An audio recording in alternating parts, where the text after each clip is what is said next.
Hello everyone, welcome to Genic. तो जैसा कि यहाँ पे क्वेश्चन नंबर 11 लिखा हुआ है जी स्कोर सिग्नल सिस्टम का। इस क्वेश्चन को बहुत लोगों ने ट्राई किया होगा। बहुत ही सिंपल, बहुत ही नॉर्मल सा क्वेश्चन है। गेट में इस तरह के क्वेश्चन 1 नंबर में आपको आते हैं, तो ये 1 नंबर का क्वेश्चन आप मार्क कर लीजिए। और विद इन टाइम फ्रेम आपके स्ट्राइक करके कितना जल्दी करते हैं, ये सब क्वेश्चन टाइम सेविंग क्वेश्चन हैं, जहाँ से आपको एक मार्क्स भी मिलने चाहिए और आप तुरंत स्ट्राइक करके तुरंत करके आगे बढ़ जाने चाहिए। ये इस क्वेश्चन में आपको ये अपने आप को जज करना है कि आपने कितने टाइम फ्रेम में इसको सॉल्व किया, कितना प्रॉपरली सॉल्व किया, है ना।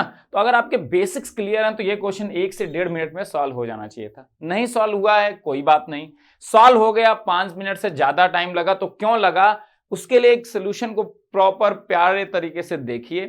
आप अपनी चीजों को सिंप्लीफाई करिए, चीजों में जो आपके कॉम्प्लेक्स थिंकिंग है उसको रिड्यूस करिए और आगे बढ़ते रहिए, ठीक है ना। तो उसी के लिए ये सीरीज चल रही है पूरी, तो पूरे सीरीज को प्रॉपरली फॉलो करिए। ये आपको बहुत ज्यादा एज देने वाली गेट एग्जाम में, और गेट में जिस तरह के क्वेश्चन आते हैं उसी तरह के क्वेश्चन फ्रेम करके आ रहे हैं। बहुत टफ नहीं, बहुत इजी नहीं, बहुत प्यारे प्यारे क्वेश्चन, और आपके कॉन्सेप्ट को क्लियर कर दें एग्जाम से पहले जहां आप फंस सकते हो, ठीक है ना। तो और जो लोग क्विज में पार्टिसिपेट कर रहे हैं उनको कुछ रिवार्ड पॉइंट्स और कुछ गिव अवेज भी मिलेंगे। तो क्विज में जरूर पार्टिसिपेट करिए, सोल्यूशन देखने से पहले अपना आंसर जरूर पोस्ट करिए, क्विज को अटेम्प्ट करिए। रोज जेनिक लाइव ऐप पे आते रहते हैं, ठीक है ना।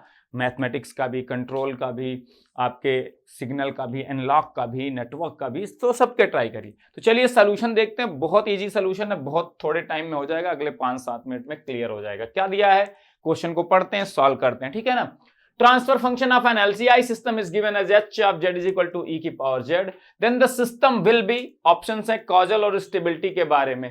तो LTI सिस्टम तो है ही, लीनियर टाइम इनवेरिएंट है, उसका transfer function h of z given है e की power z, then the system will be, है ना। तो एक LTI सिस्टम आपके पास है, तुरंत हम सॉल्व करते हैं। LTI system is categorized by its impulse response st या h of n, है ना। h of n से कैटेगराइज होता है। तो लीनियर और टाइम इनवेरिएंट तो है ही सिस्टम, है ना। यहां पे इनपुट लगाएंगे तो आउटपुट आएगा कुछ y of n will be convolution of xn and hn, अगर सिस्टम LTI है। इसी hn का अगर मैं z ट्रांसफॉर्म ले लूं, h ऑफ z, तो इसको हम कहते हैं सिस्टम का ट्रांसफर फंक्शन। इसी impulse response h of n का z ट्रांसफॉर्म ले लिया जाए तो इसी को कहते हैं ट्रांसफर फंक्शन।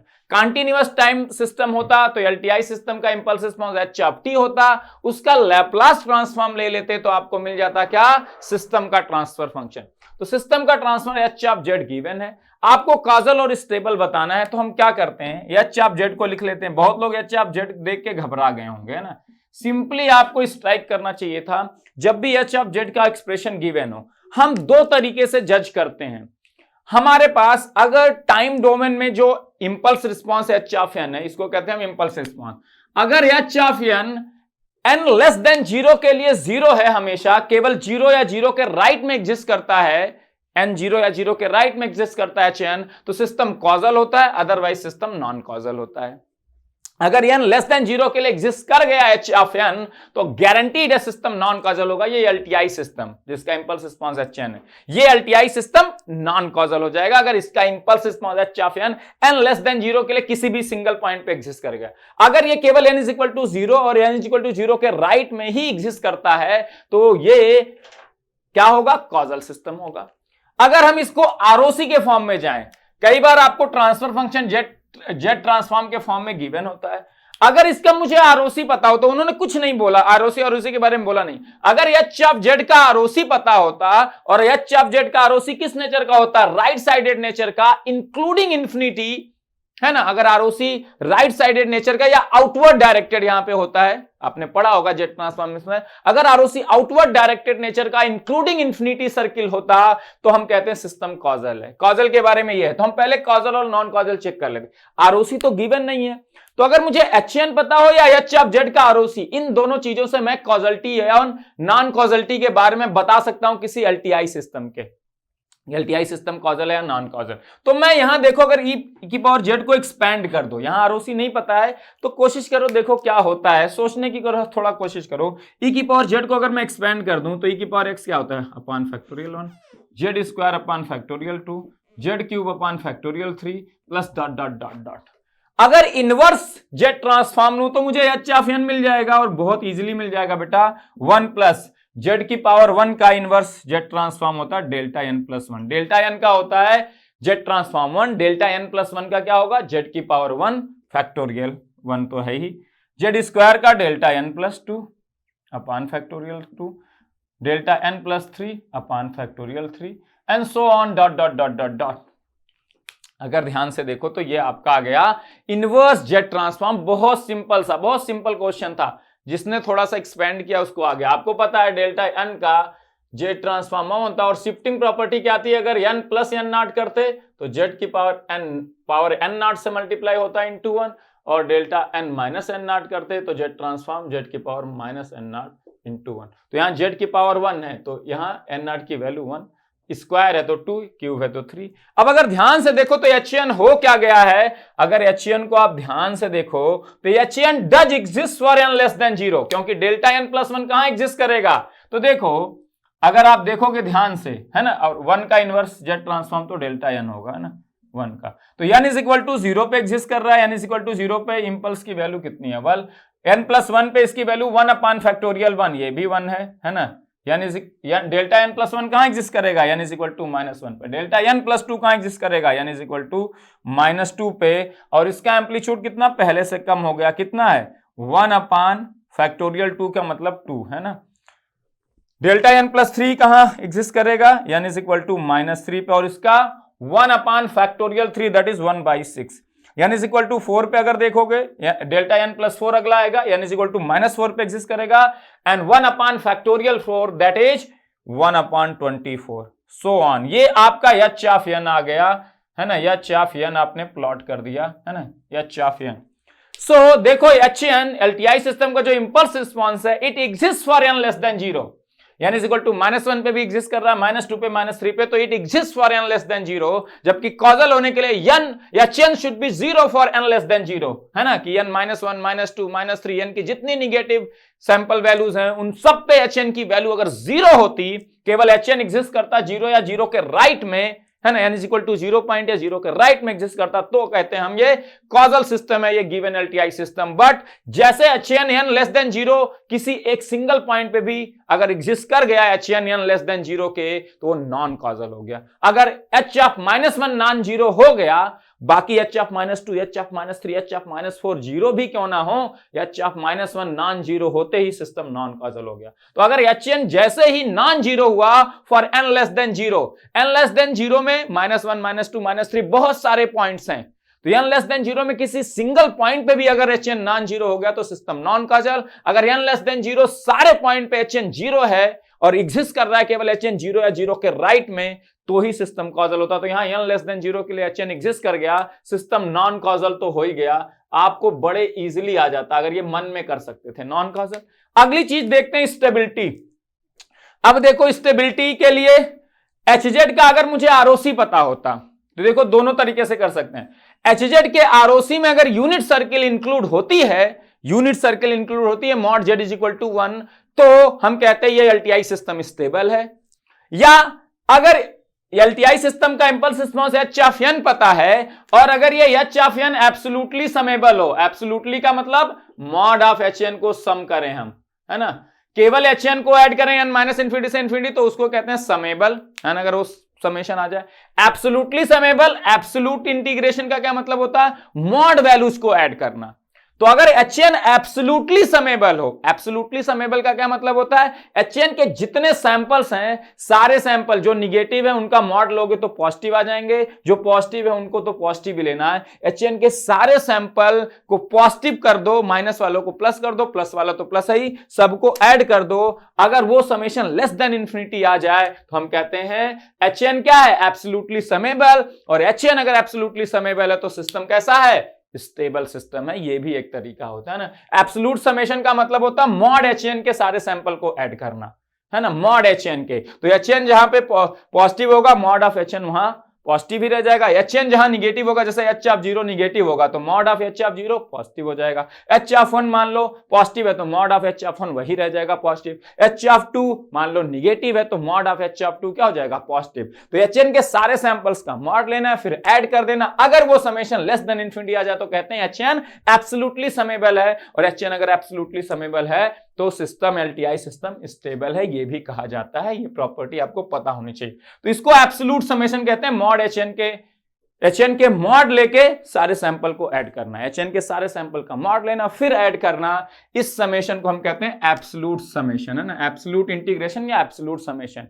और इसको एब्सोल्युटली समेबल कब कहेंगे, जब ये समेशन लेस देन इन्फिनिटी आ जाएगा, ठीक है ना। और एब्सोल्युटली समेबल होगा तो ये क्या होगा, सिस्टम स्टेबल सिस्टम होगा, ठीक है। तो यहां देखो HN पता है मुझे, HN के सारे सैंपल 1 2 3 4 5, इन सैंपल्स की वैल्यू तो 0 है।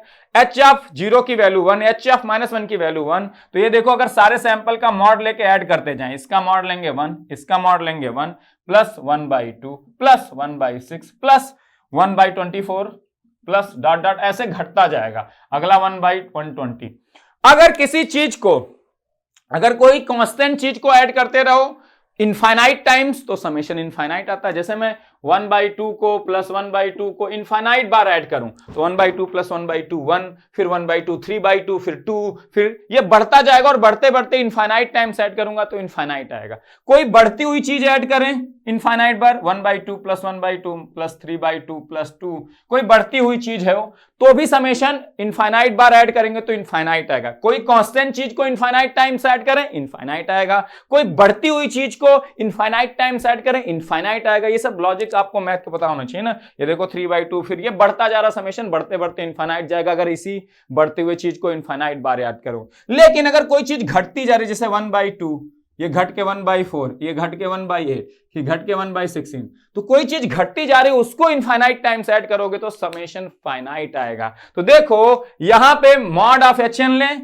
मतलब HN के सारे सैंपल का मॉड लेके हम ऐड करने लगे तो 1 का मॉड 1, 1 का मॉड 1, 1/2 का मॉड 1/2, सारे सैंपल पॉजिटिव है तो उनका मॉड लेने पे पॉजिटिव ही रह जाएंगे। अब देखो ये समेशन क्या है, 1 + 1 1/2, फिर उसमें कुछ घटती हुई चीज, फिर घटता हुआ, फिर 1/20, अगला 1/6 और कम हो जाएगा, अगला 1 आपका क्या, ये घटते हुए क्रम में है, ये घटता जा रहा है, तो ये समेशन क्या करेगा, फाइनाइट आएगा, लेस देन इन्फिनिटी आएगा, है ना। तो कोई घटती हुई सीरीज हो, जैसे जैसे आप आगे बढ़ते जा रहे हो, वैल्यू घटती जा रही है तो समेशन क्या करेगा, कन्वर्ज करेगा, फाइनाइट आएगा, है ना। जैसे e⁻t को जब यहां 0 से इन्फिनिटी में ऐड करते हो तो ये एरिया फाइनाइट क्यों आता है, क्योंकि ये घटता हुआ है ना। अगर ये बढ़ता हुआ होता तो एरिया निकालते तो इनफाइनाइट आता, है ना। तो कोई सीरीज है उसमें जैसे n बढ़ता जा रहा है, समेशन जब करते जा रहे हो, वैल्यू एम्पलीट्यूड घटता जा रहा है तो समेशन कन्वर्ज करेगा। एम्पलीट्यूड कांस्टेंट है तो इनफाइनाइट आएगा,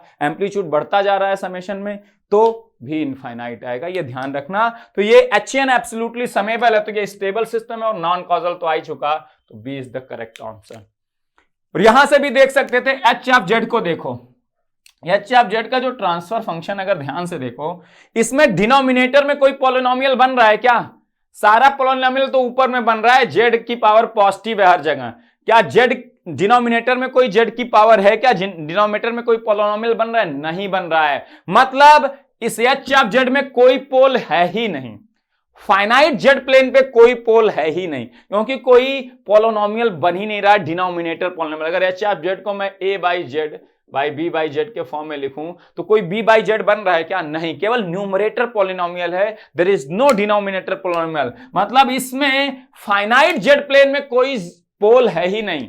N ROC is bounded by pole, जब फाइनाइट Z प्लेन में कोई पोल ही नहीं है तो पूरा फाइनाइट Z प्लेन ही इसका ROC है, इसका पूरा फाइनाइट Z प्लेन ही ROC है। तो इसका जब ROC पूरा फाइनाइट Z प्लेन हो गया तो mod of Z is equal to 1 जो सर्किल होती है, ये भी तो फाइनाइट Z प्लेन का पार्ट ही है, तो ROC में mod Z is equal to 1 circle include हो गया, therefore this system will be stable system, stable ही आएगा और नॉन कॉजल तो आ ही गया। तो आपको दोनों तरीके से जज करने आना चाहिए। इसका आपको एग्जाम में ROC पूछा जा सकता था कि इसका H ऑफ Z जो e⁻Z है, what will be its ROC, its ROC will be entire Z plane excluding infinity, infinity को इंक्लूड नहीं कर पाएगा। देख लो ना, अगर ये इंफिनिटी इंक्लूड करता आरओसी में तो आरओसी का क्या मतलब होता है, जेड के उस पॉइंट पे आपका एच ऑफ जेड कन्वर्ज करना चाहिए, है ना। तो अगर आप कहते हो Z tending to infinity include हो रहा है आरओसी में, तो जेड टेंडिंग टू इंफिनिटी पे एच ऑफ जेड निकालो, ई की पावर इंफिनिटी क्या आ जाएगा, इंफिनिटी।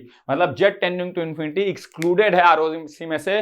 बाकी जितना फाइनाइट जेड प्लेन पे सारे पॉइंट्स हैं वो सारे पॉइंट आरओसी के पार्ट होंगे, ई की पावर जेड या एच ऑफ जेड बाकी सारे पॉइंट्स पे कन्वर्ज करेगा, बस इंफिनिटी को एक्सक्लूड करके। इंफिनिटी एक्सक्लूडेड है इसीलिए कॉजल सिस्टम नहीं हो सकता। कॉजल सिस्टम होने के लिए आरओसी में इंफिनिटी इंक्लूड होना चाहिए, है ना। तो इंफिनिटी एक्सक्लूडेड है तो ये पॉसिबल ही नहीं है कि क्या हो पाए, कॉजल सिस्टम हो पाए, नॉन कॉजल। और आरओसी में mod Z is equal to 1 included है तो स्टेबल सिस्टम है। एकदम प्यार से ना ये आंसर है। तो एचएन से भी जा सकते थे, आरओसी से भी गेस करना पड़ता। इस तरह के अगर फंक्शंस आ जाए कभी भी एच ऑफ जेड में, ई की पावर जेड लॉग ऑफ, तो उसको एक्सपेंड कर दिया करो। कोई सीरीज आ जाए, tan जेड आ जाए, sin जेड आ जाए, cos जेड आ जाए, तो गेस करना बड़ा मुश्किल हो जाएगा यार, आरओसी कैसे सोचते रहोगे। आरओसी मेंशन भी नहीं होगा मैक्सिमम क्वेश्चन में। तो अगर H of Z sin Z आ गया, cos जेड आ गया, एक्सपेंड कर दो ना, एक्सपेंड करके एचएन फाइंड कर लो।